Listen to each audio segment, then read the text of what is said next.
Приготвяйте се да похапнете.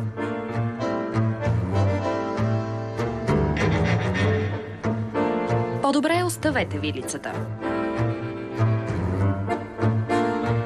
Защото не знаете кой може да живее в храната ви. Необходими продукти за приготвяне на хляб: брашно, вода, сол и мая. В случая на тази дама обаче и още нещо. Приготвя храна на децата и исках да сложа хляб в супата на децата, при което започнах да дробя хляба и де-факто видях, на пръв поглед не се виждаше вътре в самия хляб крак от хлебарка. Какво е нужно, за да приготвим кюфтета? Кайма, хляб и подправки. В каймата обаче понякога може да има и доста по-живо месо. Купих си от магазина 10 кюфтета и 2 кебабчета от топлата витрина на магазина. Направих къщи гарнитура.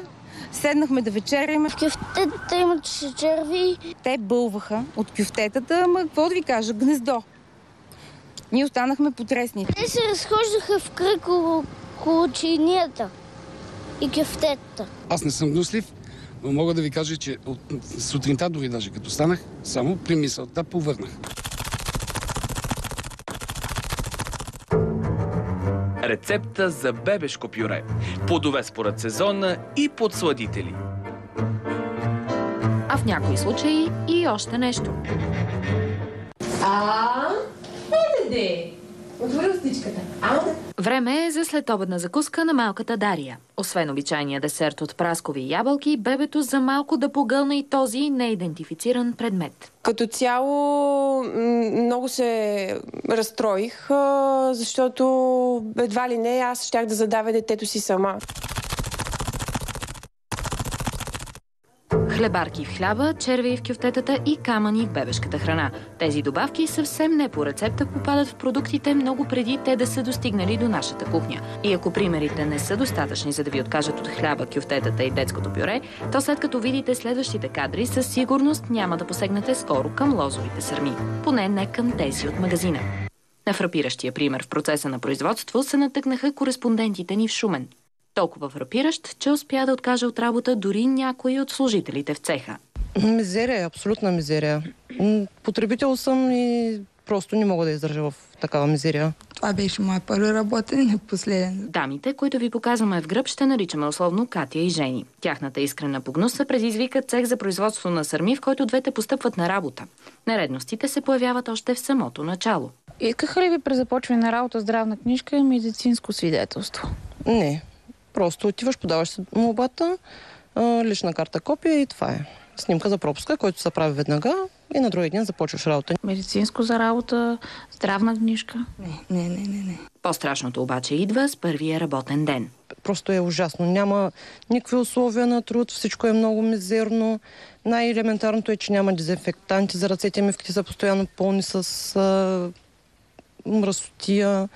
Ужасно е. В подобни условия двете жени и техните колеги трябва да приготвят сърми за бедстващи страни, като Сомалия и Япония след земетресението. Фирмата е подизпълнител на друга фирма, която е спечелила държавна поръчка и в рамките на няколко месеца трябва да изпълни норматива. 3 милиона кутии лозови сърми, помощ от Европейския съюз. Европейците, които дават парите за това, едва ли щяха да бъдат доволни, ако знаеха някои не толкова приятни подробности. Плахови се разказваха из цеха. Да, в Уриза имаш постоянно боблечки по листата. Сме намерали и охлюви, и боблечки. Абсолютно всичко. До земята падаха постоянно листа, казваха брак да няма. Листата се събраха от земята, се качваха пак отново на масите да се изработват. В Уриза сме намирали боблечки, дъвки, фасове, всички такива найлонки, обелки от лук. От гледна точка, че аз съм консуматор, бях отвратена. Местата за почивка са на 20 см от масите за работа. Просто е нещо ужасно. Пушат са цигари навсякъде в цеха. Яде се. Още през лятото отнесохме тези оплаквания до управителя на предприятието. Щом има пушачи, допускам всичко. Нали? Предвид хората, които сме наели и са нови, не така лесно се обучават. Сега ги учите на хигиени навици. Да, за съжаление. Безопасно ли е това по отношение на хранителните продукти, които те приготвят? Отчасти има известен риск, но не до там, тъй като това, което работим е стерилизиран продукт и след това минава термична обработка. Обратно в София споделяме тези проблеми с експертите от Агенцията за безопасност на храните, органът, който осъществява контрол. Ние сме имали сигнали, да кажем, за парченце меден кабел с жичка в бисквита. Имали сме сигнали за пластмасово парченце в буца сирене. Имали сме сигнали, да кажем, за мравки или гагрици в пакетирани зърнени продукти. Общо взето това са най-честите сигнали. Примерът от Шумен е като по учебник за това как не трябва да се приготвя храната ни. Какъв обаче е правилният начин, надникнахме отново отвъд кухнята. Този път в родното място на кебабчетата и кюфтетата.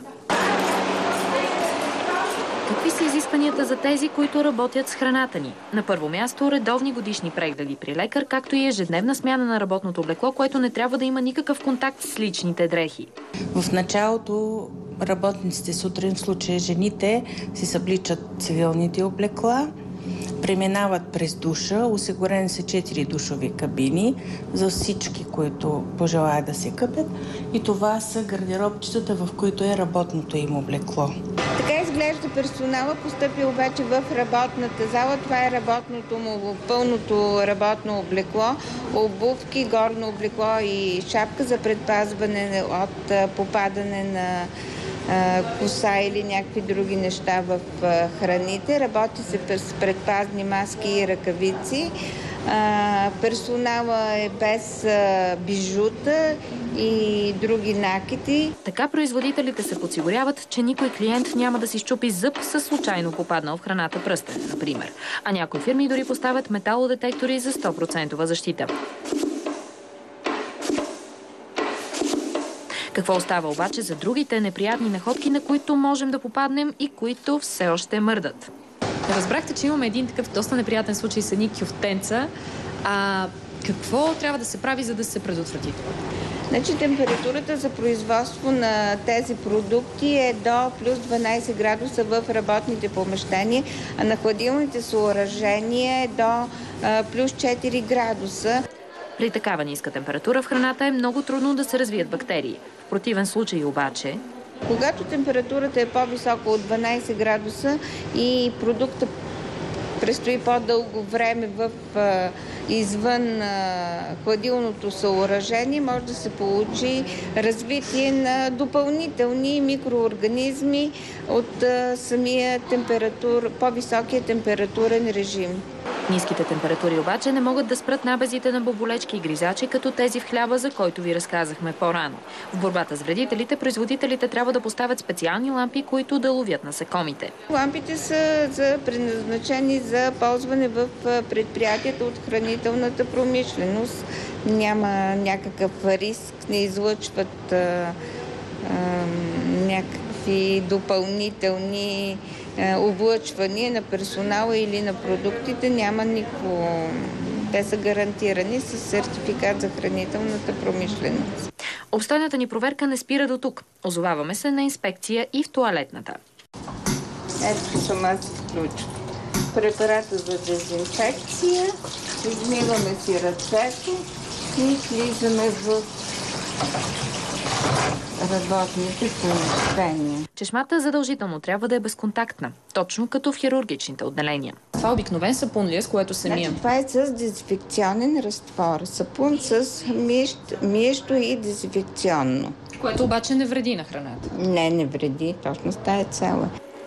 С това проверката ни приключва. Нека обаче се върнем отново в Шумен, за да разберем какъв е финалът на историята с сърмите. Експертите от Агенцията по храните правят своята проверка и там. Но се оказва, че помещението, в което освен Жени и Катя работят почти 300 души, не съществува за предвластите.